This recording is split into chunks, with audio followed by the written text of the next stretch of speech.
കൂടുതൽ കുട്ടികൾ സമാനമായ രീതിയിൽ തട്ടിപ്പിന് ഇരയായിട്ടുണ്ട്. അതിൽപ്പെട്ട മറ്റൊരു വിദ്യാർത്ഥി കൂടി അവരുടെ അനുഭവം നമ്മോട് പറയുന്നുണ്ട്. മോത്തി, ഇങ്ങനെ ഒരു ബാങ്ക് അക്കൗണ്ട് ഉണ്ടാക്കി കഴിഞ്ഞിട്ട് അതിന് ATM card master platinum card ആണെന്ന് പറഞ്ഞു. അപ്പോൾ അങ്ങനെ എല്ലാം സെറ്റ് റെഡി ആയി കഴിഞ്ഞാൽ ഇങ്ങനെ പൈസ വരുമെന്നാണ്. അതിനെപ്പറ്റി കറക്റ്റ് എനിക്കറിയില്ല. ഇല്ല, ഞാൻ ചോദിച്ചു ഇതുപോലത്തെ എന്താ പ്രശ്നം ഉണ്ടാവുന്നില്ല ചോദിച്ചു. പറഞ്ഞു വലിയ പ്രശ്നമൊന്നും ഇല്ല എന്നല്ല പറഞ്ഞു. കാർഡ് എടുത്ത് കൊടുത്തിരുന്നു, പിന്നെ നിർത്തിയതാണ്. കാര്യങ്ങൾ മനസ്സിലായാലും 2 പ്രാവശ്യമായിട്ട് വന്ന് ഒരു 98 ഫസ്റ്റ് വന്നിരുന്നു. സെക്കൻഡ് ഇത്ര വന്നതറിയില്ല. പിന്നെ ഇതിൻ്റെ ഇത് പോക്കിയിട്ടുണ്ടായിരുന്നു. ബാങ്ക് കനറ. ഇത് ഞാൻ മനസ്സിലാക്കുന്നിടത്തോളം മോത്തി, ഇത് വടകരയിൽ മാത്രം അല്ല ഈ തട്ടിപ്പ് നടന്നിട്ടുള്ളൂ എന്നുള്ളത് തന്നെയാണ്. സംസ്ഥാനത്തിൻ്റെ വിവിധ ഭാഗങ്ങളിൽ വിദ്യാർത്ഥികളെ കേന്ദ്രീകരിച്ച് വലവിരിക്കാൻ വേണ്ടി ഈ തട്ടിപ്പ് സംഘം വിപുലമായ രീതിയിലുള്ള ഒരു പ്ലാനും പദ്ധതിയും തയ്യാറാക്കിയിട്ടുണ്ട്.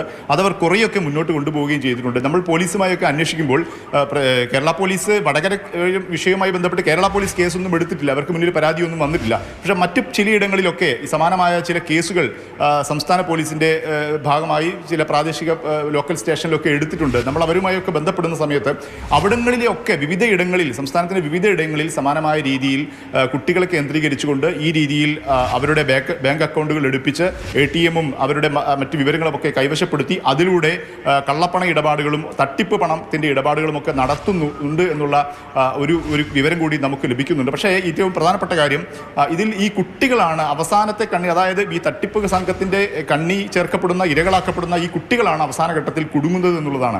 ഇതിൻ്റെ ഇടനിലക്കാരായ ആളുകൾ പലപ്പോഴും രക്ഷപ്പെടുന്ന ഒരു സാഹചര്യമുണ്ട്. അതുകൊണ്ട് തന്നെ സംസ്ഥാന പോലീസിൻ്റെ ഭാഗത്തു നിന്നും അല്ലെങ്കിൽ സംസ്ഥാന സർക്കാരിൻ്റെ ഭാഗത്തു നിന്നും ഇക്കാര്യത്തിൽ ഒരു അടിയന്തരമായ ഇടപെടൽ ഉണ്ടാകേണ്ടതുണ്ട്. സംസ്ഥാനത്ത് ഏത് രീതിയിലാണ് നമ്മുടെ വിദ്യാർത്ഥികളെ വലവിരിച്ചുകൊണ്ട് ഈ തട്ടിപ്പ് സംഘം പ്രവർത്തിക്കുന്നത് എന്ന് സംബന്ധിച്ചുള്ള ഒരു അന്വേഷണം നടത്തേണ്ടതുണ്ട്.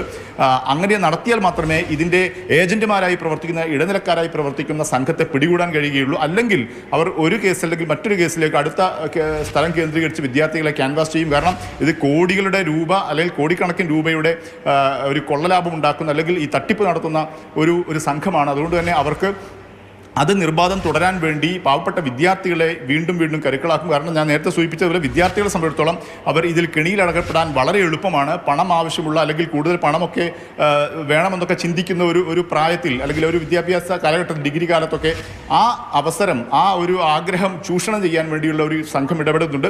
അതുകൊണ്ട് തന്നെ സംസ്ഥാന സർക്കാർ ഇക്കാര്യത്തിൽ ഇടപെടണമെന്ന് ആവശ്യപ്പെട്ടു. ഇപ്പോൾ വടകര കേന്ദ്രീകരിച്ച് വടകര ഈ കുറ്റ്യാടി നിയോജക മണ്ഡലത്തിലാണ് ഈ സംഭവം നടക്കുന്നത്. കുറ്റ്യാടി MLA കുഞ്ഞഹമ്മദ് കുട്ടി മാസ്റ്റർ ഉൾപ്പെടെയുള്ളവർ ഈ വിഷയത്തിൽ ഇടപെട്ടിട്ടുണ്ട്. മുഖ്യമന്ത്രിക്ക് പരാതി നൽകിയിട്ടുണ്ട്. ഇക്കാര്യത്തിൽ സംസ്ഥാന തലത്തിൽ പോലീസിൻ്റെ ഭാഗത്തുനിന്ന് അന്വേഷണം നടത്തണമെന്ന് ഒരു പരാതി നൽകിയിട്ടുണ്ട്. ഏതായാലും നാട്ടുകാർ ഈ കാര്യമാണ് ആവശ്യപ്പെടുന്നത്. പ്രദേശത്തുള്ളൊരു നാട്ടുകാരൻ, ഒരു ശ്രീജിലാൽ എന്നൊരു വ്യക്തി നമ്മോട് പ്രതികരിച്ചു. അദ്ദേഹം ആവശ്യപ്പെടുന്നത് ഇക്കാര്യത്തിൽ സംസ്ഥാന സർക്കാരിൻ്റെ അടിയന്തരമായ ഇടപെടൽ അന്വേഷണം വേണമെന്നാണ് അദ്ദേഹത്തിൻ്റെ അഭിപ്രായം. നമുക്ക് കേൾക്കാം.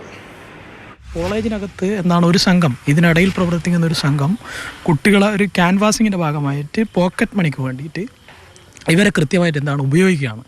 പിന്നെ ഇവർ ഇതിൻ്റെ ഇടനിലയായിട്ട് നിൽക്കുന്ന ആളുകൾ ഇതിനകത്ത് ഒരു തരത്തിലും എന്ത് ചെയ്യുന്നില്ല, പെടുന്നില്ല. പാവപ്പെട്ട ആളുകളെ മക്കൾ ഇതിൻ്റെ ഭാഗമായിട്ട് കുടുങ്ങുകയാണ്. രക്ഷിതാക്കൾ ഇതൊന്നും അറിയുന്നില്ല. ഇപ്പം ഒരുപാട് ആളുകൾ ഇതിൻ്റെയൊക്കെ ചതിയിൽ പെട്ടുകയാണ്. ഈ പറയുന്ന അതിൽ പെട്ട ഒരു കക്ഷീൻ്റെ 40ഓളം ATM ഇതിൻ്റെ പ്രധാനപ്പെട്ടൊരു ഈ 4 ആളുകൾ അറസ്റ്റ് ചെയ്തതിൽ 3 ആളുകൾ എന്താണ് ഇതിൻ്റെ ചതിക്കുഴിയിൽ വീണ ആളുകളാണ്. മറ്റൊരു കക്ഷി എന്താ വെച്ചാൽ ഇതിനകത്ത് കൃത്യമായിട്ട് ഈ സംവിധാനത്തിൻ്റെ ഭാഗമായിട്ട് ഇയാൾക്ക് മറ്റ് സംസ്ഥാനങ്ങളുമായിട്ട് ഉൾപ്പെടെ ബന്ധമുണ്ട്. അപ്പോൾ ഇവരെ മുഖാന്തരമാണ് ഈ കോളേജിലേക്ക് വരികയും കോളേജിൽ ഒരുപാട് കുട്ടികൾ ഇപ്പോൾ നിലവിൽ അതിനകത്തൊന്നും ഭാഗമാകാത്ത ഒരുപാട് കുട്ടികൾ, ഒന്നും അറിയാത്ത എത്രയോ കുട്ടികൾ ഇതിൻ്റെ ഭാഗമാവുകയാണ്. അപ്പോൾ ഏകദേശം 19-20 വയസ്സുള്ള വിദ്യാർത്ഥികളാണ് ഇതിൽ പെട്ടുപോകുന്നത്. മുഖ്യമന്ത്രിക്ക് ഉൾപ്പെടെ ഇതുമായി ബന്ധപ്പെട്ട് MLA മുഖാന്തരം, കുഞ്ഞമ്മദ് മാഷ് മുഖാന്തരം മുഖ്യമന്ത്രിക്ക് ഉൾപ്പെടെ ഇതുമായി ബന്ധപ്പെട്ട പരാതി നമ്മൾ ഇന്നലെ രക്ഷിതാക്കൾ എന്നുള്ളതൊക്കെ കൊടുത്തിട്ടുണ്ട്. അതുമായി ബന്ധപ്പെട്ട് സർക്കാർ തലത്തിൽ ഇത് സർക്കാരാണ് ഇതിനകത്ത് ഇടപെടേണ്ടത്. എന്താ വെച്ചാൽ ഇടനിലക്കാരെയാണ് നമുക്ക് എന്ത് ചെയ്യണം ഇതിനകത്ത് ശിക്ഷിക്കപ്പെടേണ്ടത്. ഷഹീദ, ഈ കെണിയിൽ അകപ്പെടുന്നത് കുട്ടികളെ ഏത് തരത്തിലാണ് ബാധിക്കുക, അവരുടെ ഭാവി, അവരുടെ ജീവിതത്തെയൊക്കെ?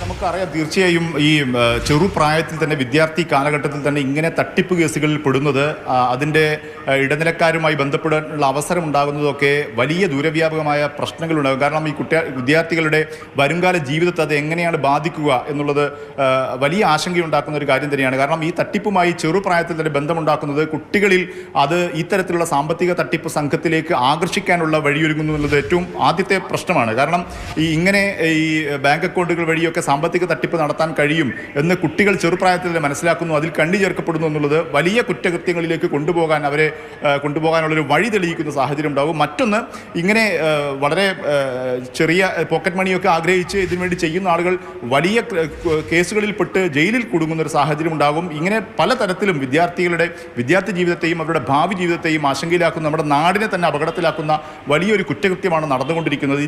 അതുകൊണ്ട് തന്നെ ഇക്കാര്യത്തിലുള്ള സംസ്ഥാനം, ഇപ്പോൾ ഭോപ്പാൽ പോലീസ് വന്ന് 4 കുട്ടികൾ അറസ്റ്റ് ചെയ്ത് കൊണ്ടുപോയി. അതിൽ കൂടുതൽ അറസ്റ്റുകൾ ഉണ്ടാകുമോ എന്നൊക്കെ നമുക്ക് ഇനി അറിയേണ്ടത്. പക്ഷേ സംസ്ഥാനത്തെ പോലീസിൻ്റെ ഭാഗത്തും സർക്കാരിൻ്റെ ഭാഗത്തു നിന്നും ഈ തട്ടിപ്പ് സംഘത്തിൻ്റെ കേരളത്തിൽ പ്രവർത്തിക്കുന്ന ഇതിൻ്റെ കണ്ണികളെ കണ്ടെത്താനെങ്കിലും അടിയന്തരമായ ഒരു അന്വേഷണവും ഇടപെടലുമാണ് ഇക്കാര്യത്തിൽ ആവശ്യം. അക്കാര്യം ആവശ്യപ്പെട്ടാണ് ഇപ്പോൾ നാട്ടുകാർ MLA മുഖാന്തരം കത്ത് നൽകിയിരിക്കുന്നത്. ശരി ഷഹീദ്.